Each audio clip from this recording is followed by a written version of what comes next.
Assalamualaikum warahmatullahi wabarakatuh. Perkenalkan, nama saya Rizky Allen Najibah. Nama saya Kaila Suci Melani. Di sini kita akan menjelaskan materi bab 2 poin B tentang ilmu sosial dan humaniora.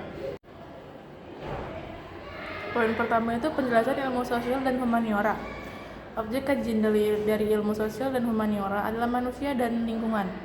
Manusia dapat dilihat sebagai individu dan kelompok, atau bisa disebut juga dengan satu orang ataupun dengan lebih dari satu orang. Masing-masing dari disiplin ilmu memiliki sejarah kelahiran. Dalam filsafat ilmu pengetahuan, hal ini disebut sebagai ontologi. Sementara cara ilmu tersebut dipelajari disebut sebagai epistemologi. Adapun nilai guna dari suatu ilmu yang dipelajari disebut aksiologi. Hal itulah yang membuat ilmu-ilmu tersebut saling membutuhkan. Sejarah dan ilmu-ilmu sosial memiliki hubungan timbal balik. Sejarah membutuhkan ilmu-ilmu sosial dan hal deskripsi dan analisis. Ilmu-ilmu sosial pun membutuhkan sejarah untuk melakukan pendekatan atau metode untuk mendapatkan kecenderungan-kecenderungan serta pola-pola umum sebelum dapat meramalkan atau mendeskripsi masa yang akan datang. Selanjutnya itu ada poin timbal balik antara sejarah dengan ilmu sosial. Yang pertama itu hubungan sejarah dengan ilmu sosial. Sejarah menyajikan kehidupan manusia di tengah lingkungan geografis dan sosialnya.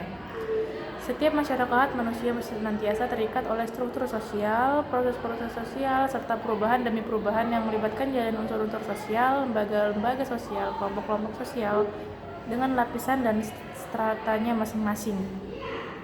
Kedua, ada hubungan sejarah dengan ilmu geografi. Ilmu geografi berkaitan dengan latar geografis tempat sejarah terjadi. Dimensi ruang ini menjelaskan kejadian sejarah, terutama yang berhubungan dengan lokasi, kondisi, struktur, dan bentuk tanah. Yang ketiga, ada hubungan sejarah dengan ilmu ekonomi. Ilmu ekonomi merupakan ilmu bantu yang menunjang penelitian sejarah. Ilmu ekonomi dan sejarah itu sama-sama termasuk dalam ilmu sosial, yaitu ilmu yang membahas interaksi manusia dan lingkungannya. Keempat, ada hubungan sejarah dengan antropologi. Antropologi adalah ilmu yang mempelajari tentang masyarakat dan kebudayaan.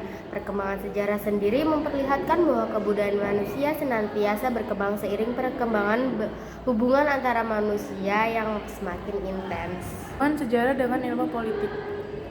Politik merupakan salah satu aspek kehidupan yang sangat mempengaruhi terjadinya perubahan. Pentas sejarah manusia bahkan sangat didominasi oleh pergulatan politik yang menyebabkan terjadinya perubahan demi perubahan. Tidak hanya dalam hal pemerintahan, melainkan juga wilayah, pola hidup, dan pola hubungan kemanusiaan yang lebih luas. Yang keenam, ada hubungan sejarah dengan ilmu psikologi. Ilmu psikologi berkaitan dengan mental dan kejiwaan manusia. Manusia yang menjadi objek kajian sejarah tidak hanya sekedar dijelaskan mengenai tindakan yang dilakukan dan apa yang ditimbulkan dari tindakan itu. Cukup sekian dari kami. Wassalamualaikum warahmatullahi wabarakatuh.